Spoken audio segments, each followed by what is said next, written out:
He hit me right there in the courthouse hallway, between the echo of leather soles on marble and the glowing family court sign overhead. But Rick Halden didn't know who had just stood up behind me, and when that person spoke, the entire building fell silent like someone had dropped a pin. They thought I'd sit quietly like I had for years. Instead, I grabbed the microphone and pulled the emergency brake on their entire lives. My name is Mara Sutton, and I've spent the last 12 hours staring at server logs and security protocols at Northbridge Data Systems. The fluorescent lights in our compliance department never sleep, just like the hospital networks we protect. At 32, I've built my life around patterns, data flows, audit trails, the predictable rhythm of bytes moving through cloud infrastructure. What I hadn't predicted was coming home to find my stepfather trying to make me his daughter on paper. The drive from downtown Ashford to Mom's house usually takes 20 minutes. That morning, running on caffeine and stubbornness after my overnight shift, it felt like seconds. I needed her to sign a medical power of attorney before her knee surgery next week. Simple, routine, the kind of thing normal families handle over morning coffee. But Rick Halden doesn't do normal. There she is. He practically ambushed me at the door, all fake charm and construction dust. The smell of cigarettes and yesterday's beer clung to his work shirt. "Your mom's in the kitchen. Got something important to discuss." Mom sat at the table, her reading glasses perched on her nose, surrounded by legal documents. The coffee maker gurgled its familiar tune, but something felt off. Mom's hands trembled slightly as she pushed a folder across the table. "Honey, Rick thinks this would be best for everyone," she said, not meeting my eyes. I picked up the folder. Petition for adult adoption. The words swam before my tired eyes. Below them, my signature, except I'd never signed anything. What the hell is this? Rick's grin widened. "Insurance, sweetheart. Your mom's getting older, and with you being adopted officially, everything's cleaner. Inheritance, medical decisions, insurance benefits from that fancy tech job of yours." "That's not my signature." "Course it is. You probably forgot. You signed so many things at work." "I said that's not my signature." I held the paper up to the light. Amateur work. They'd traced it from something. Probably my apartment lease from 4 years ago. The pressure points were all wrong. The flow interrupted where someone had lifted their pen to check the original. Mom finally looked up. "Mara, please. Rick's just trying to protect us financially. The construction business has been slow." "Slow," I laughed, but it came out sharp. "Is that what we're calling it when he borrows against your house for jobs that don't exist?" Rick's face changed then. The mask slipped, showing something uglier underneath. "You don't know what you're talking about." "I work in compliance. Rick, I know exactly what I'm talking about." He stood up fast enough to knock his chair back. Mom flinched. I didn't. "Sign the papers. Mara, make this easy on your mother." "No." "Sign the goddamn papers." I gathered my purse, keeping my movements slow and deliberate. "I'll contest this. You know that, right? Filing a fraudulent adoption petition is a felony." "You ungrateful little—" "I'll see you at the courthouse," I said, heading for the door. "Bring your best lies." Mom called after me, but I didn't stop. My hands shook as I started my car. Exhaustion and adrenaline fighting for control. I made it 2 blocks before pulling over to call Jules from legal. "Hey, Mar, aren't you supposed to be sleeping?" "Jules, I need a favor. Can you look at something for me?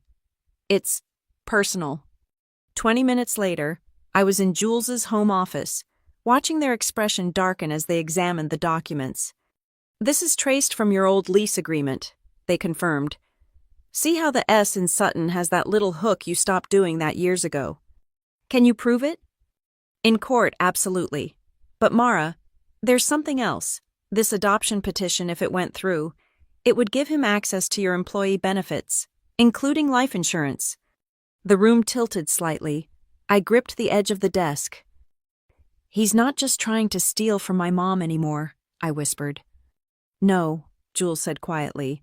"He's graduated to bigger game. You?" The courthouse hallway smelled like old paper and floor wax. I arrived early, running on 3 hours of sleep and pure determination. The family court sign buzzed overhead with that particular frequency that drills into your skull.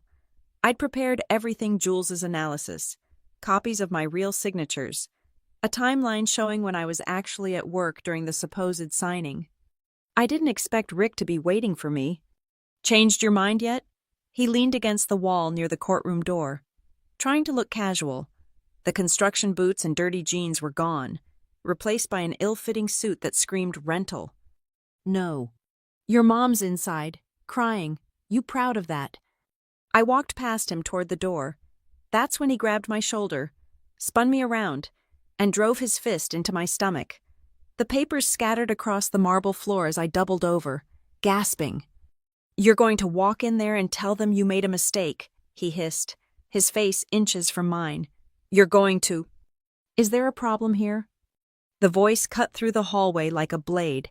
Rick stepped back immediately. A woman had risen from the back row of waiting chairs, sharp suit, silver hair pulled back, eyes that missed nothing. No problem, Rick said quickly. Just a family discussion. Interesting technique. She walked over, her heels clicking with authority. She bent down, helped me gather my papers, then looked directly at Rick. This signature isn't hers. The hallway went silent. Excuse me, Rick's voice cracked slightly. The signature on this adoption petition, it's not hers. I've seen enough forged documents to know. She handed me my papers, then extended her hand. Avery Cole, I believe we need to talk. Security arrived then, drawn by the commotion.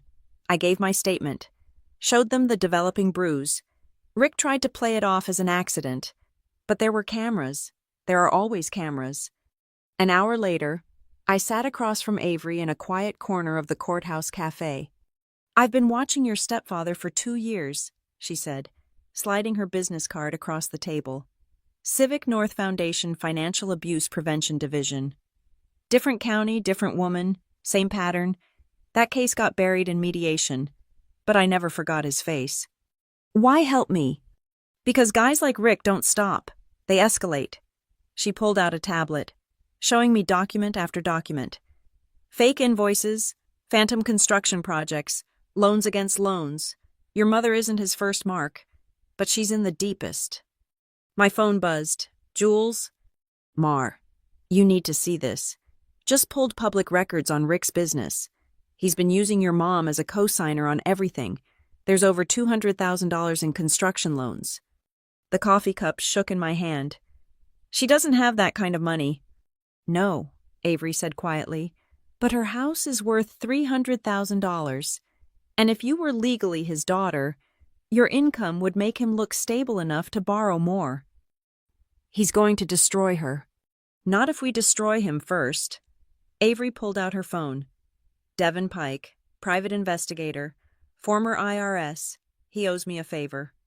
I spent the next 3 days in a haze of documents and database searches. Devin turned out to be a bloodhound in human form, 60 years old, with the energy of someone half his age and a hatred for financial predators that bordered on religious fervor. Your boy's been busy, he said, spreading photos across my dining room table. Riverside Clinic, September, billed for premium materials, delivered contractor grade, pocketed the difference. How much? 40 grand, give or take. But here's the interesting part. He tapped a photo of Rick at a bank. Hearth and Gray Bank, filing paperwork with your signature, trying to add you as a guarantor on a new credit line. When? 2 days after you refused to sign the adoption papers. My phone rang. Mom. Mara, honey, please come home. Rick's sorry about what happened. He's under so much stress with work. Mom, he's stealing from you. Silence. He's trying to use my name to borrow more money. There are forged documents with my signature. You don't understand what it's like, she whispered. Being alone. He's not perfect. But he hit me, Mom. You must have misunderstood. I hung up. My hands were shaking again, but not from exhaustion this time. She's not ready to see it, Avery said gently. She'd been listening from the kitchen. They never are, until it's too late. So what do? We build a case so airtight that she won't have a choice but to see it. and we make sure Rick Halden never does this to anyone again." Devin grinned, all teeth. "Now you're talking my language." "Your stepfather made a mistake," Avery said, spreading case files across her office table. The Civic North Foundation occupied a modest suite downtown, but the walls told stories, photos of families rebuilt, newspaper clippings of convictions, thank you letters from survivors. "Just one," I laughed bitterly. "He hit you in a courthouse, with cameras, in front of me," she smiled, but it didn't reach her eyes. "I'm a licensed attorney, Mara. I do pro bono work for financial abuse victims, but more importantly, I've been building a profile on Rick Halden since the Morrison case 2 years ago." Morrison. Janet Morrison, 68, widowed, met Rick at a grief support group. Avery pulled out a folder. He convinced her to refinance her house for his construction business. When her daughter tried to intervene, he filed adult adoption papers for her too, said it would keep the family together. What happened? They settled, quietly. Rick walked away with $40,000 and a sealed record. Janet lost her house 6 months later. My stomach turned, and nobody stopped him. Financial abuse is hard to prosecute. Victims don't want to admit they've been fooled. Families close ranks. But you're different. Avery leaned forward. You work in compliance. You understand paper trails. And you're not afraid to fight. I'm terrified, I admitted. Good. Fear keeps you sharp. Anger makes you sloppy. She hit a button on her phone. Devin, come in. Devin Pike looked like a grandfather until you saw his eyes. Sharp, calculating, the kind that had seen too much and remembered everything. Ran the property records, he said without preamble. Your mother's house has 3 liens against it, all co-signed by her, all for Rick's phantom projects. 3. Riverside Clinic, Harmon Retail Plaza, and something called the Gray County Community Center renovation. That burned down 5 years ago, I said. Exactly, Devin smiled grimly. But the bank doesn't know that. They just see construction permits and your mother's signature. This is fraud. Federal-level fraud. If we can prove it, Avery said. Right now, it's just bad business decisions by a woman in love. My phone buzzed. Jules had sent a screenshot from our company portal. Someone had tried to access my benefits page. IP address traced to Mom's house. He's escalating, I said, showing them the screen. Then we escalate too. Avery pulled out her laptop. I'm filing for an emergency hearing on the adoption petition. We'll present everything: the forged signature, the assault, the fraudulent loans. Devin, what else do you have? Marcus Hale, Devin said. Worked with Rick 2 years ago. Has some interesting emails. Such as? Rick bragging about his meal ticket daughter. Says once the adoption goes through, he'll have access to her company's contractor benefits program. Northbridge doesn't have a contractor benefits program, I said. Rick doesn't know that. He just sees tech company and assumes money. Devin pulled out his phone. Marcus is willing to testify, for immunity on his part in the Riverside Clinic situation. Done, Avery said immediately. What else? The state contractor board has a sealed complaint file on Rick. Inspector named Sarah Weston. Might be willing to unseal it for the right reasons. The assault charges should be reason enough. Avery made notes rapidly. Mara, I need you to pull every document you can from your company showing access attempts. Jules can help. I'll write up a legal request for data preservation. Already done, I said. I may have panicked and locked down my entire benefits profile with 2-factor authentication and biometric verification. Smart, now, about your mother. She called again, said I'm overreacting. That family is family. Avery's expression softened. She's scared. Mara, women like your mother. They've been conditioned to see themselves as caretakers. Rick's probably convinced her that she needs him. She needs him like she needs a hole in her head. We know that, but she has to realize it herself. All we can do is present the truth so clearly that she can't ignore it anymore. Devin's phone rang. He answered, listened, then grinned. Sarah Weston. She'll testify. Turns out Rick diverted materials from a children's hospital build to a private job. Which hospital? Ashford Children's, the cancer ward. The room went cold. Even Avery, who'd seen everything, looked shaken. He stole from sick kids, I whispered. Construction materials meant for sterile environments, sold them to a contractor building luxury condos. Devon's expression was granite. Made 12 grand profit. That's our smoking gun, Avery said quietly. No judge will side with him after hearing that. My phone rang. Mom again. This time, I answered. Mara, please. Rick says if you don't drop this, we'll lose everything. The house, my savings. Mom, he stole materials meant for a children's cancer ward. Silence. That's not true. You're making things up to hurt him. I have the inspector ready to testify. Documents, evidence. Why are you doing this to us? I'm trying to save you. Mom, he's using you. He loves me. Her voice cracked. Nobody else wanted me after your father died. Nobody else. Mom. She hung up. I stared at my phone, then at Avery and Devon. She won't listen. She will, Avery said firmly, when we present everything in court, when she sees the evidence laid out by professionals, when she realizes that protecting him means potentially going to prison herself for fraud, she'll listen. What if she doesn't? Then you save yourself, Devon said bluntly, and we make sure Rick Halden never hurts anyone else again. The Northbridge server room hummed with its usual mechanical breathing. I'd been staring at access logs for 2 hours when Jules found me. You look like hell, they said, setting down coffee. Feel worse, I pointed at my screen.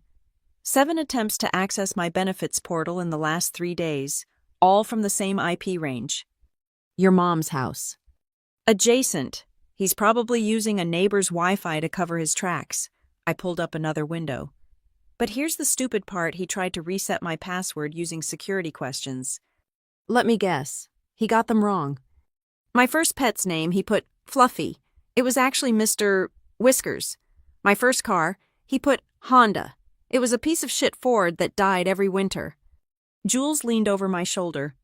Wait, go back. That timestamp. I scrolled up. 2:47 a.m. yesterday. Wasn't that when they pulled out their phone, checking something? Yeah, Devon texted. Rick was at the Riverside Clinic site at 3 a.m. yesterday, moving materials. So he tried to hack my account, failed, then went to steal more construction supplies. I rubbed my eyes. He's spiraling. Or desperate. Avery filed the emergency injunction this morning. He knows the walls are closing in. I exported the logs, encrypted them, and sent copies to 3 different secure locations. God, I've become paranoid. Not paranoid, prepared. Jules sat on the edge of my desk. How are you holding up, really? I feel like I'm drowning. Every time I think I have a handle on this, something new pops up. I showed them my phone. 17 missed calls from Mom. 43 from unknown numbers that are probably Rick using burners. Have you listened to any voicemails? Juan. He said I'd regret destroying my family. That I was an ungrateful bitch who didn't understand loyalty. I laughed. But it came out cracked. Loyalty. From a man who steals from cancer kids. Jules squeezed my shoulder. You're doing the right thing. Then why does it feel like I'm tearing my own heart out? My computer pinged. New email from Devon. Subject.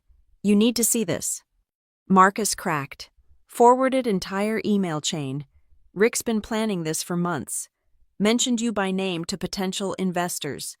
Promised access to Northbridge contracts through you. Attached. I opened the attachment. Email after email of Rick selling access to me like I was a commodity. Once my daughter's in place, we'll have direct line to their vendor approval process.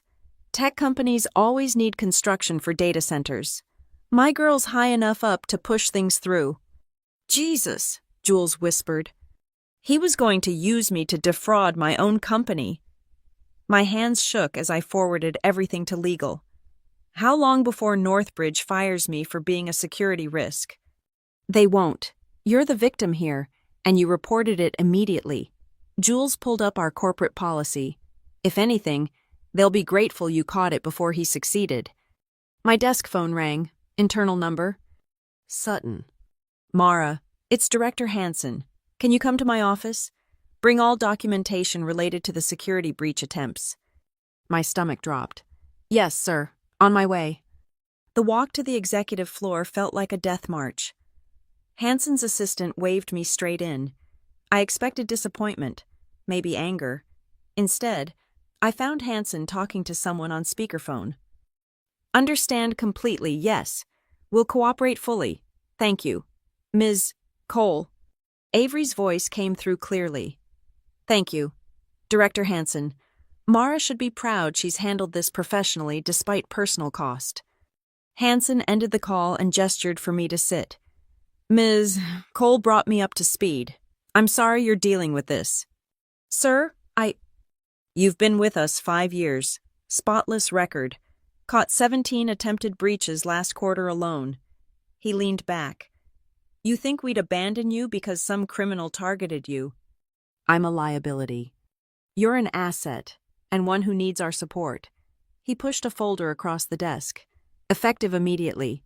You're approved for remote work from a secure location. It will set up a clean laptop and VPN token. Use the company safe house if needed. We have a safe house. We protect a lot of sensitive data. Ms. Sutton. Sometimes that means protecting our people too. He smiled grimly. Besides, your stepfather isn't the first criminal to target our employees. Won't be the last. Relief flooded through me. Thank you. Don't thank me yet. I need a favor. He pulled up his monitor. These breach attempts, can you trace definitive origin? Already did. The metadata includes device signatures, Rick's phone, his laptop, and I hesitated. And my mother's iPad. Her banking app was open in the background during one attempt. Hansen's expression darkened. She's complicit. I think she's coerced. She doesn't understand technology. He probably told her he was checking their joint accounts or something. Document everything. If this goes to federal prosecution, they'll need clear evidence of who did what. I thought of Mom, crying at her kitchen table, believing Rick's lies. What if she gets charged as an accomplice? That's for the prosecutors to decide. Your job is to protect yourself and our systems. His expression softened slightly. I know this is hard, but enabling abuse doesn't help anyone. Back at my desk, I found a new message from Devon. Video attachment. Got this from Traffic Cam, yesterday, 4 p.m. The video showed Rick's truck at an ATM. He wasn't alone. A woman sat in the passenger seat, not my mother, younger, blonde, laughing as Rick handed her cash from the machine. Son of a bitch, I breathed. Jules looked over. Is that? Not Mom. I saved the file. He's got a side piece, probably spending the stolen money on her. Your poor mother. I thought about calling her, showing her the video, but what was one more betrayal on top of everything else instead? I added it to the evidence folder. Let Avery decide how to use it. My phone buzzed. Text from an unknown number. You think you're smart. Check your apartment door. My blood went cold. I called building security immediately. Ms. Sutton, yeah, we just cleaned it up. Someone spray-painted your door. Liar in red paint. Caught them on camera though, older white male. Construction clothes. Send me the footage. Already sent to APD. Officers said to tell you they're adding it to the criminal mischief charge. I slumped in my chair. Jules read my expression. He vandalized your home. My door, I laughed, but it was hollow. Joke's on him. I haven't been home in 3 days. Where have you been staying? My car, mostly. Sometimes the office shower room. Absolutely not. Jules stood up. You're staying with me and Pat tonight. No arguments. Jules. No, arguments. They started packing up my desk. You need real sleep and a real meal. This ends now. As we left the building, my phone rang. Mom. I almost didn't answer, but something made me swipe accept. Mara. Her voice was small. I found something. In Rick's truck. Hotel receipts. From when he said he was at job sites. My heart clenched. Mom. There's more. Credit card statements for jewelry. I don't have any new jewelry. Where's Rick now? Golf course, with investors, he said. She took a shaky breath. Was I wrong about everything? I closed my eyes. We'll figure it out. Mom, together. I'm scared. Me too. And for the first time in days, it was the complete truth. But we're going to get through this. The call came at 6 a.m. I was sleeping on Jules's couch when my phone exploded with notifications. Mara. Avery's voice was tight. Check the news. I fumbled for the remote. Channel 7 filled the screen. Rick stood outside the courthouse in his rental suit, playing the victim. My stepdaughter, who works in tech, has fabricated these accusations to steal her mother's inheritance. She's even convinced my wife that I'm some kind of criminal, all because I asked her to make our family official through adult adoption. The reporter, a blonde woman who looked suspiciously like the one from the ATM video, nodded sympathetically. Mr. Halden, what do you say to allegations of forged signatures? I'm a construction worker, not a forger. My stepdaughter has access to advanced technology. If anyone could fake documents... He let it hang, shaking his head sadly. That fucking... I started. Wait, Jules said. Look at the ticker. Breaking Northbridge Data Systems employee accused of insurance fraud scheme. My stomach dropped through the floor. He's flipping the narrative, Avery said through the phone. Making you the villain before we get to court. Can he do that? He just did. Devon's already working on countermeasures. But a crash in the background. Shit. Call you back. I stared at the TV, watching Rick paint himself as a hard-working man destroyed by his ungrateful stepdaughter. The blonde reporter ate it up, practically cooing over his pain. My phone rang. Director Hansen. I'm watching, he said without preamble. PR is preparing a statement. Don't talk to any media. Don't post online. Don't even answer your door. Sir, We've initiated a company-wide security audit. Amazing how many vulnerabilities we're finding that trace back to IP addresses associated with Mr. Halden. You're investigating. We're protecting our assets. You're one of them. He paused. Legal wants to know, did you ever give him any company information, even inadvertently? Never. I don't even talk about work at family dinners. Good. Sit tight. This is about to get interesting. I hung up and found Jules already on their laptop. What are you doing? Checking something. Their fingers flew across the keyboard. The blonde reporter, Kristen Walsh, want to guess who owns the media company she works for? Please don't say Rick. Rick's golf buddy, Thomas Brennan, who just happens to be under investigation for wait for it construction permit fraud. They're all connected. Like a web. Jules screenshot everything. Sending to Avery. My phone buzzed. Text from Mom.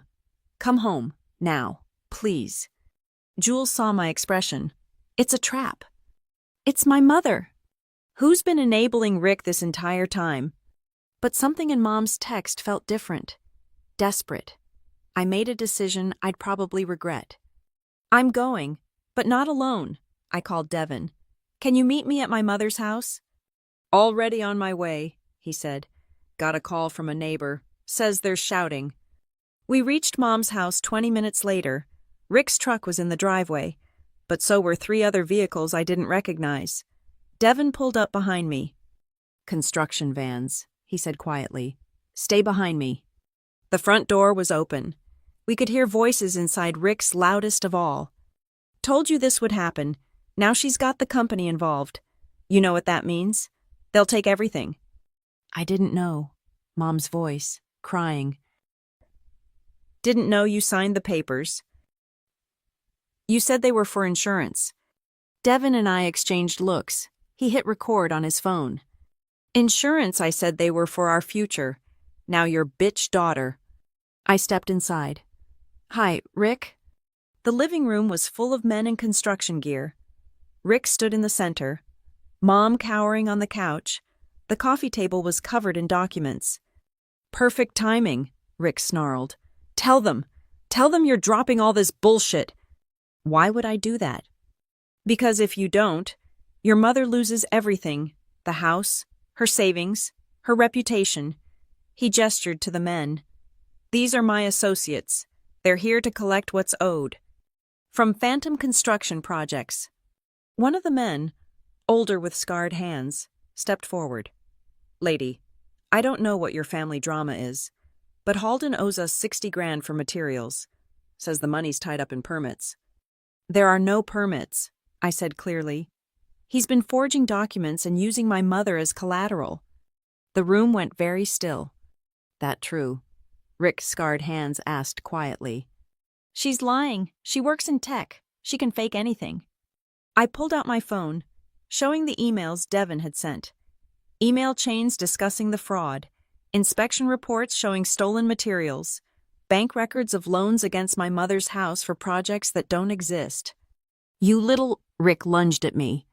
Devin stepped between us, and despite being 60, the ex-IRS agent looked like he could still drop Rick without breaking a sweat. Touch her, and I'll end you. Scarred Hands was reading my phone.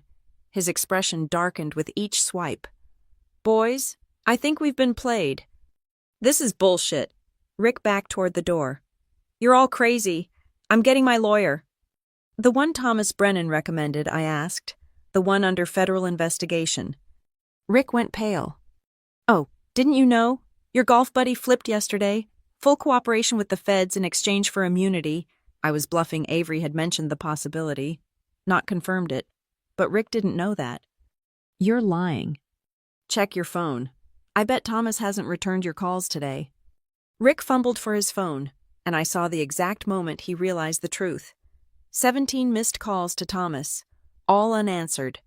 Seems like you're out of friends, Devin said mildly. Scarred Hands turned to his crew. Pack it up. We'll handle this through proper channels. He looked at me. Miss, if what you're showing me is true, we're victims too. We'll need copies of everything. My attorney will be in touch. They filed out, but Scarred Hands paused at the door. Halden, you're done in this business. I'll make sure of it. Rick stood frozen as they left, then his face twisted with rage. You destroyed everything: my business, my reputation. You did that yourself, I said. I'll kill you, you fucking... Devin's phone was still recording. Please continue. The prosecution loves death threats. Rick realized his mistake. Without another word, he stormed out. We heard his truck peel out of the driveway. Mom hadn't moved from the couch. She looked smaller than I'd ever seen her. Mom. I found more, she whispered. In his office, loan documents I never signed, deeds I don't remember seeing. She looked up at me with hollow eyes. How much trouble am I in? We'll figure it out, I said, sitting beside her. But first, you need to decide, are you with him or against him? He said he loved me. He stole materials meant for sick children.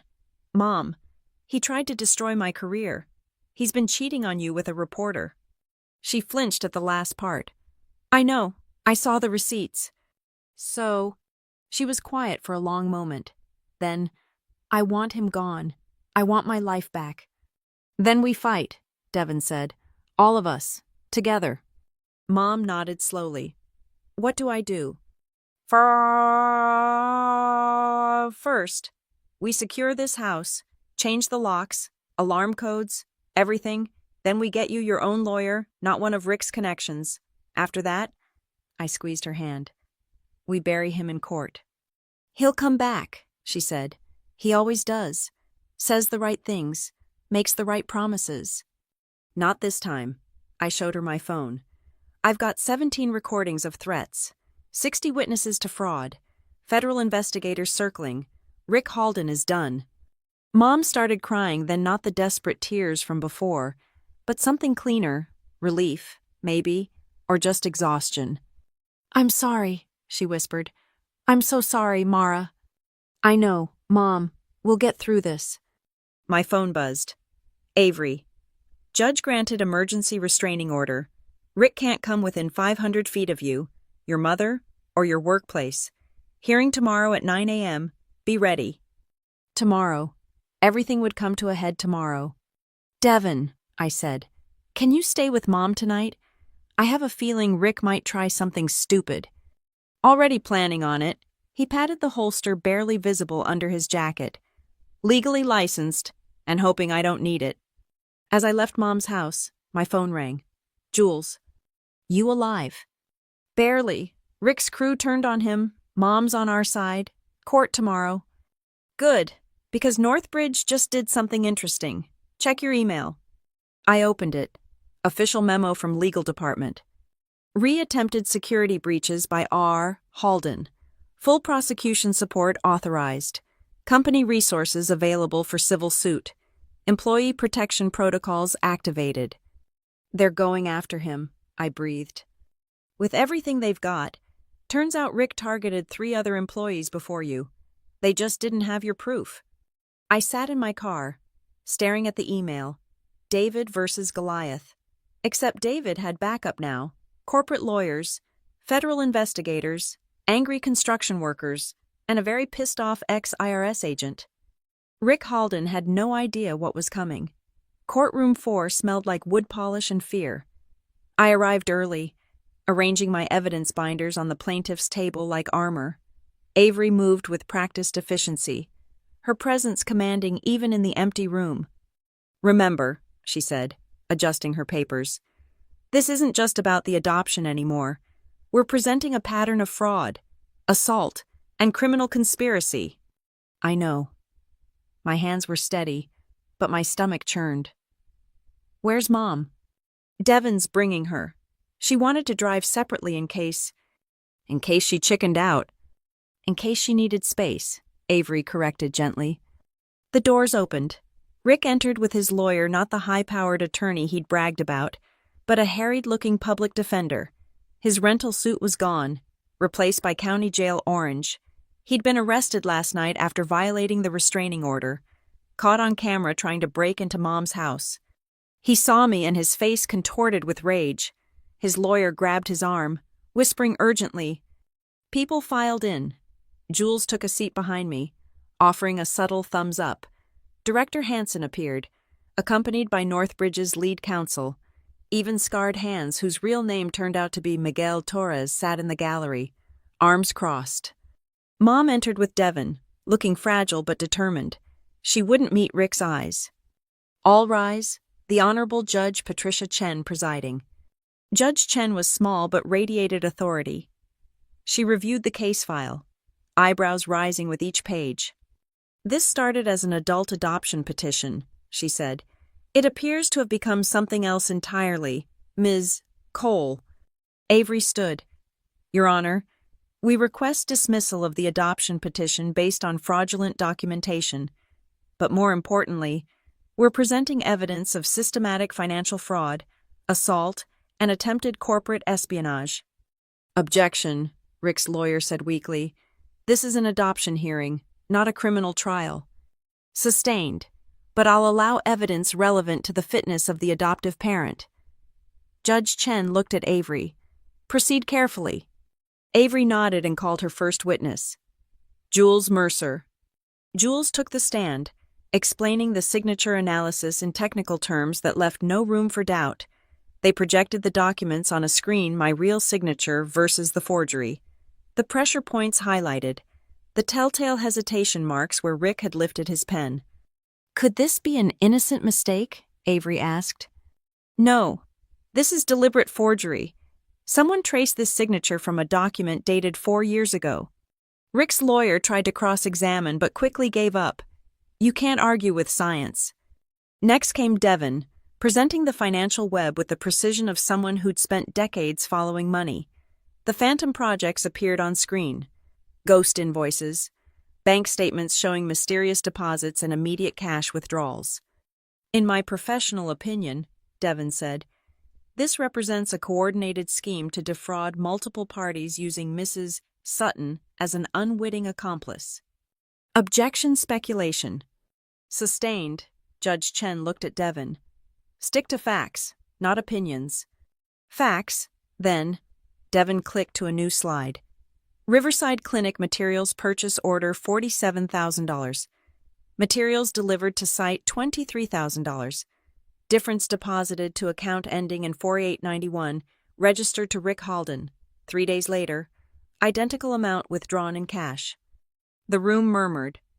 Judge Chen called for silence. Marcus Hale took the stand next, visibly sweating. Under questioning, he produced printed emails Rick discussing the adoption goldmine, bragging about access to Northbridge contracts, promising kickbacks to anyone who played along. He said once Mara was legally his daughter, she'd have to help family, Marcus mumbled. Said tech companies were swimming in money and wouldn't notice a few extra contracts. Then came the witness that made Rick go pale, Sarah Weston from the State Contractor Board. Mr. Halden diverted materials from the Ashford Children's Hospital renovation, specifically medical-grade steel intended for the oncology ward structural support. She looked directly at Rick. He sold them to a residential project for 40% of their value. That could have compromised the building integrity, Avery prompted. Yes, we had to delay the ward opening by 2 months for safety inspections. Even Rick's lawyer looked disgusted. Director Hansen testified about the security breaches, presenting logs that showed systematic attempts to access my employee accounts. These weren't random attempts. Someone had specific knowledge of our system architecture. Could Ms. Sutton have made these attempts herself? Rick's lawyer asked desperately. While she was logged in from our secure facility, actively working, no, that's physically impossible. The crushing blow came from an unexpected source. Kristen Walsh, the blonde reporter, took the stand as a hostile witness. Ms. Walsh, Avery said smoothly, you reported on Mr. Halden's allegations against Ms. Sutton. What was your relationship with Mr. Halden? She glanced at Rick, then away. We were involved. Mom made a small sound. I reached back, gripping her hand. How long? 6 months. Did Mr. Halden ever discuss his stepdaughter with you? Kristen's voice dropped. He said she was the key to everything, that once the adoption went through, he'd have access to her benefits, her connections. He promised. She swallowed. He promised we'd be rich. Did you believe him? Yes. He showed me paperwork, contracts with her signature. Said she'd already agreed but was playing hardball for a better deal. These contracts, Avery produced documents, the ones with forged signatures.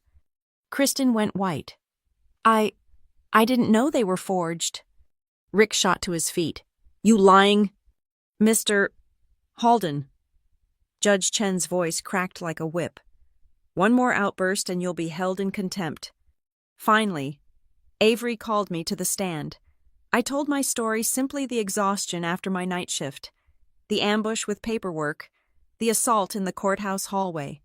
I kept my voice steady, even when describing the vandalism, the threats, the fear. Why fight so hard against an adult adoption? Avery asked. Some might see it as just paperwork. Because it was never about family, it was about control, about access, about using me as a tool for fraud. I looked at Rick. He didn't want a daughter. He wanted a resource to exploit. Rick's lawyer barely tried to cross-examine. What could he say? Judge Chen called a recess. When we returned, she had a court officer standing by. I've reviewed the evidence, she began. The petition for adult adoption is not merely denied, it's referred to the district attorney for prosecution on forgery charges. Rick's lawyer started to object, but Judge Chen continued.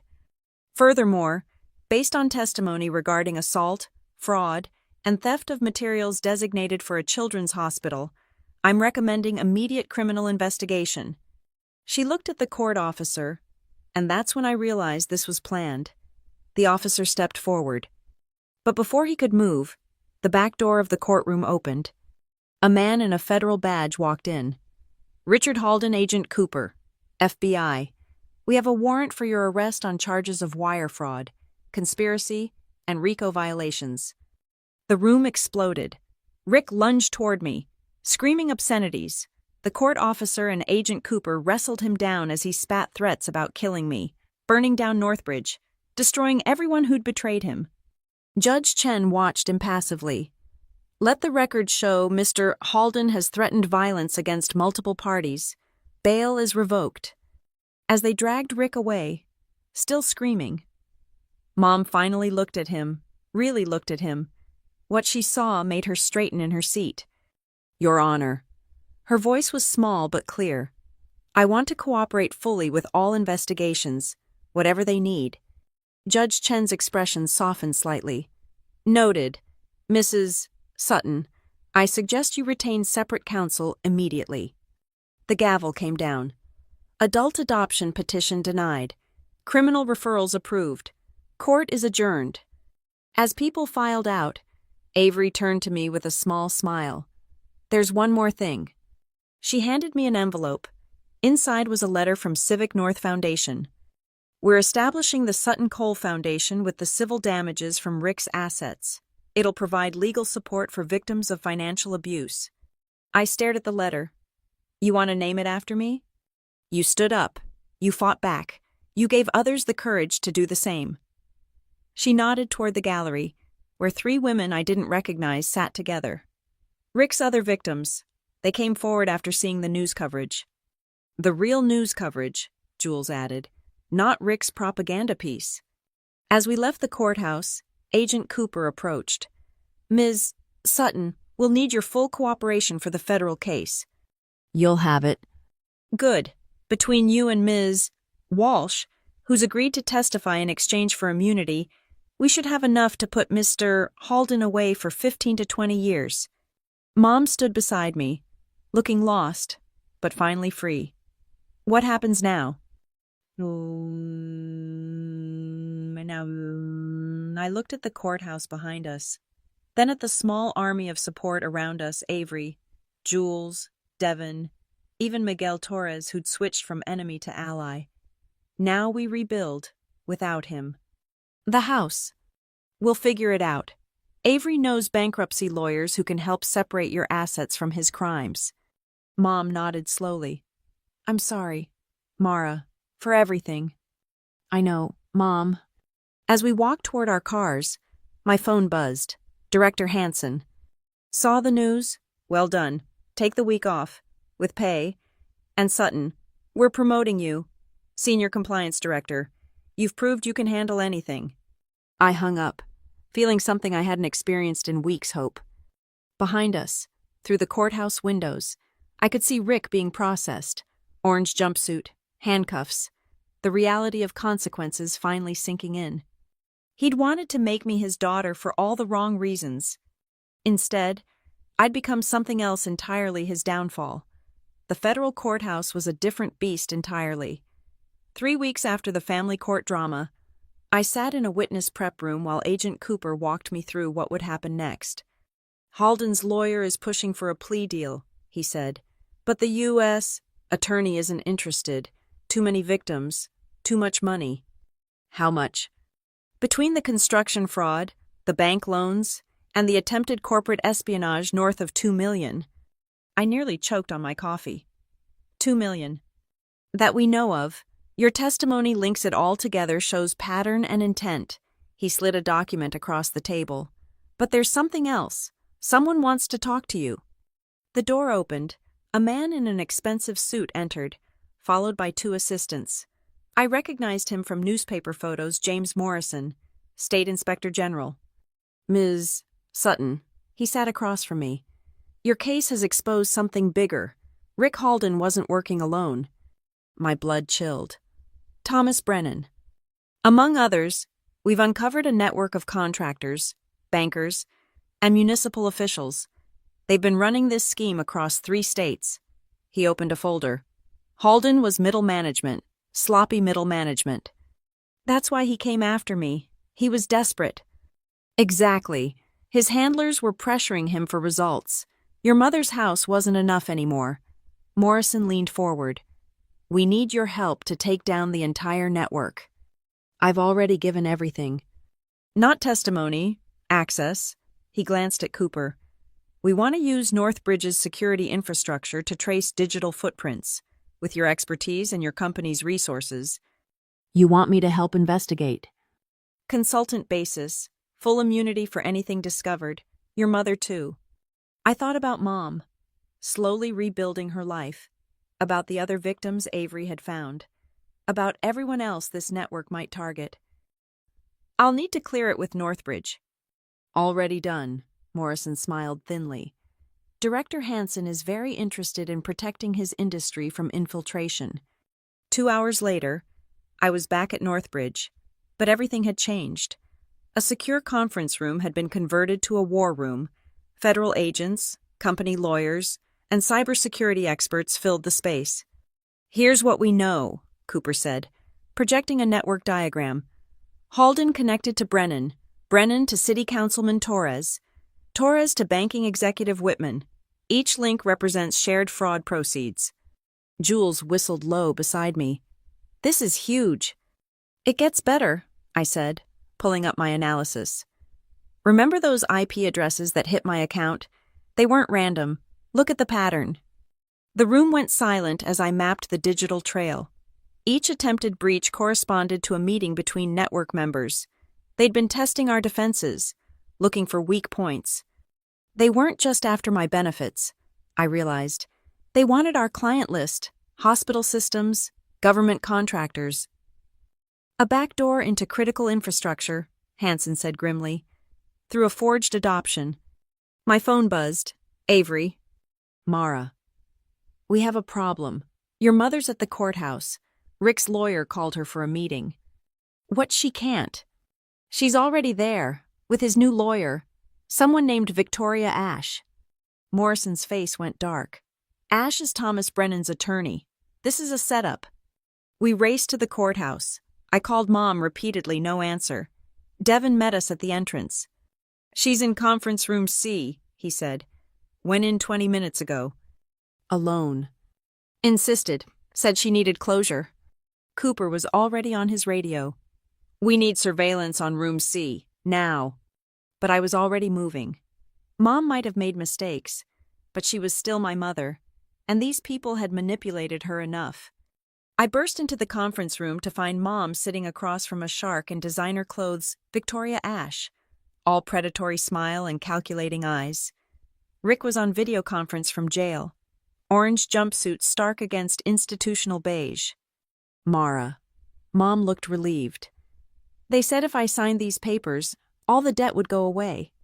I snatched the documents, more forgeries, more lies, but this time, they'd overplayed their hand. These aren't debt forgiveness papers, I said loudly, knowing Cooper was listening. This is a confession. You're trying to make her take the fall for everything. Ash's smile never wavered. Your mother was quite involved in her husband's business. Bullshit. I turned to the video screen. Hey, Rick, enjoying federal custody. His face purpled. You fucking... Careful. You're being recorded. Again, I held up my phone. Live streaming to federal servers. Hi, Agent Cooper. Ash stood abruptly. This meeting is over. Sit down. Morrison entered with Cooper and 2 other agents. Victoria Ash, you're under arrest for conspiracy, witness tampering, and obstruction of justice. You can't... We can... Cooper smiled coldly. We've been monitoring your communications for weeks. Did you really think we'd let you intimidate witnesses this openly? On the screen, Rick realized what had happened. You set me up, Vic. You said... Shut up, Ash snapped, but it was too late. You said if I got Lorna to sign, you'd get me minimum security. You promised. Cooper muted Rick mid-rant. Thank you for that. Makes our job easier. As they led Ash away, Mom looked at me with wide eyes. You knew. I suspected. When Avery called, I knew they'd make one last play. I helped her stand. You okay? I almost signed... But you didn't. You waited for me. She gripped my hand. I'm learning. Back at Northbridge's war room, the arrest had caused a domino effect. Ash's phone, seized during arrest, contained a treasure trove of encrypted messages. Within hours, the network visualization doubled in size. State senators, Jules breathed. Federal procurement officers. This goes all the way to... Stop, Morrison held up a hand. Above your clearance. But yes, this is big. I stared at the web of connections. Rick hadn't just been a predator. He'd been a tiny cog in a massive machine designed to bleed government contracts and destroy lives for profit. What happens now? I asked. Now, Cooper grinned. Now we dismantle this piece by piece. Thanks to you. We have the thread that unravels everything. My phone rang. Unknown number. Don't answer that, Morrison said quickly. But I'd already accepted the call. You think you've won? The voice was electronically distorted, but the rage was clear. You have no idea what you've started. We have people everywhere. Your mother, your job, everyone you love. Is that a threat? I asked calmly. Because you should know this call is being traced and recorded by federal agents. Silence. Here's what's going to happen, I continued. You're going to watch your entire network collapse. Every dirty contractor, every corrupt official, every single person who thought they could prey on innocent families. We're coming for all of you. The line went dead. Morrison nodded approvingly. Nicely done. I learned from the best. I looked around the room at my unlikely alliance federal agents, corporate executives, a punk rock paralegal, and an ex-IRS bloodhound. So what's next? Next, Hansen said, we teach these bastards why you don't mess with our people. Over the following days, arrests rolled like thunder across 3 states. Thomas Brennan, caught trying to flee to the Cayman Islands. City Councilman Torres, arrested during a ribbon-cutting ceremony. Banking executive Whitman, led away in handcuffs from his country club. And at the center of it all, Rick Halden, facing new charges that would keep him locked up for decades. The day the main indictments came down, I stood with Mom outside the federal courthouse, press everywhere, shouting questions we didn't answer. Avery had prepared a statement, but I had my own words. Financial predators count on shame and silence, I said into the microphones. They weaponize family bonds and exploit trust. But we're done being silent. To anyone out there trapped in a similar situation, speak up. Fight back. You're not alone. Mom stepped forward, surprising everyone. My name is Lorna Sutton. I was a victim, but I'm also accountable for my blindness. To my daughter, who saved me even when I didn't deserve it. Her voice cracked. Thank you. As we walked away from the cameras, Agent Cooper intercepted us. One more thing, he said, handing me an envelope. Asset forfeiture from the network. The Attorney General approved a special dispensation. Inside was a check made out to the Sutton Cole Foundation. The amount made me gasp. That's just the beginning, Cooper said. Every conviction adds to it. Your foundation is about to become the largest supporter of financial abuse victims in the country. I looked at the check, then at Mom, then at the federal courthouse where Rick and his network would face justice. They'd wanted to make me a victim. Instead, they'd created their worst nightmare, someone with the knowledge, resources, and rage to bring them all down. Mara. Mom touched my arm gently. You're crying. I was, but for the first time in months, they were good tears. Come on, I said, linking my arm with hers. Let's go home. Behind us, the courthouse doors slammed shut on the past. Ahead, something better waited. Rick Halden had tried to force me to become his daughter. Instead, I'd become his reckoning. The final verdict came down on a Tuesday morning in September. I sat in the federal courtroom's gallery, no longer a witness, but an observer, Mom beside me, Devin on her other side, Jules next to me with their laptop documenting everything. On all 47 counts of wire fraud, conspiracy, and racketeering, Judge Williams read, "We find the defendant, Richard Halden, guilty." Rick stood in his orange jumpsuit, shackled and defeated. The network he'd been part of had crumbled completely. 17 convictions, $300 million in recovered funds, and reforms sweeping through 3 states' construction oversight boards. Mr. Halden, you're hereby sentenced to 25 years in federal prison. No possibility of parole for 15. Restitution to victims totaling $800,000. But the real justice came next. Additionally, Judge Williams continued, All assets obtained through fraudulent means are forfeit. This includes any claims to relationships established through fraud. She looked directly at Rick. Your attempt to forge a family bond for financial gain represents a particularly heinous breach of trust. The court orders permanent no contact with the Sutton family. As they led him away, Rick turned one last time. Our eyes met across the courtroom. I saw no remorse, only rage and disbelief that his schemes had failed. Then he was gone, swallowed by a door marked Federal Custody. "It's over," Mom whispered. "The criminal part," Avery corrected, joining us. "The healing's just beginning." Outside the courthouse, something beautiful waited. 30 women and men stood holding signs. "Sutton Cole gave me hope," and "Financial Abuse Survivors United." "Who are they?" Mom asked. "Foundation recipients," I explained. "People who've used our legal fund to escape their own Rick Haldens."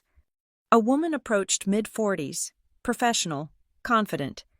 "Ms. Sutton, I'm Patricia Vance. Your foundation paid for my lawyer when my brother tried to steal my inheritance through forced adoption papers.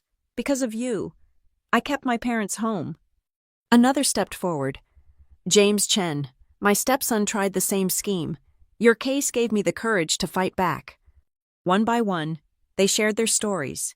Each victory built on the precedent we'd set. Rick's greed had ultimately created a legal framework protecting thousands. Director Hansen appeared, shaking my hand. "Ready for Monday, Senior Director of Compliance and Ethics has a nice ring." "Ethics," I laughed. "Fitting?" "You've earned it. Northbridge is creating an entire division focused on protecting employees from external threats. You'll run it." As the crowd dispersed, Mom and I stood alone on the courthouse steps. The same steps where Rick had punched me, where this journey began. "I never thanked you properly," she said, "for not giving up on me. You're my mother, even when you drove me crazy, even when you chose him." I squeezed her hand. "Family means fighting for each other, even when it's hard." "Especially when it's hard," she smiled, and for the first time in years, it reached her eyes. "I've been thinking about selling the house." "Mom, you don't have to." "I want to. Too many memories. Besides," she pulled out a brochure. "There's a smaller place near you, close enough to visit, far enough to maintain boundaries." I laughed, recognizing the therapy language. "How's counseling going?" "Hard, but good. Learning about patterns, why I ignored red flags." She looked at the courthouse. "I'm 58. Mara, starting over is terrifying." "But you're doing it." "We both are." My phone buzzed. A notification from the Foundation's website. Another application for help. Another person refusing to be a victim. "What now?" Mom asked. I thought about the question. Rick was gone. The network dismantled. Justice served. But across the country, other predators still operated. Other families still suffered in silence. "Now we make sure no one else goes through this alone," I said. "The Foundation, the new division at work, all of it. We turn our pain into purpose." A news van pulled up. The reporter, not Kristen Walsh, who'd fled the state after testifying, approached with a microphone. "Ms. Sutton, any final thoughts on today's verdict?" I considered brushing her off. Then I remembered all the victims still out there, still scared, still silent. Rick Halden thought family bonds were tools for exploitation. He was wrong. Real family blood or chosen protects each other. If you're trapped in financial abuse, if someone's using love as a weapon, know this: you deserve better. And when you're ready to fight back, you won't fight alone. Do you forgive him? I glanced at Mom, then back at the reporter. Forgiveness isn't required for moving forward. Justice is. As we walked to my car, Mom asked, "Do you think he understands now what he lost?" "No," I said honestly. "Men like Rick never understand. They just rage against consequences." "Then why do I still feel guilty?" "Because you have a conscience. He doesn't." I opened her door. "That's what makes us different from him." We drove away from the courthouse for the last time. In my rearview mirror, I saw the building shrink. taking with it months of fear and pain. Ahead, the road stretched clean and full of possibility. My phone rang. Jules. Turn on the news, Channel 9. I pulled over, streaming it on my phone. Breaking news: the largest financial fraud network in state history. Dismantled. The reporter detailed how one family's courage had exposed corruption reaching the highest levels. "You did that," Mom said softly.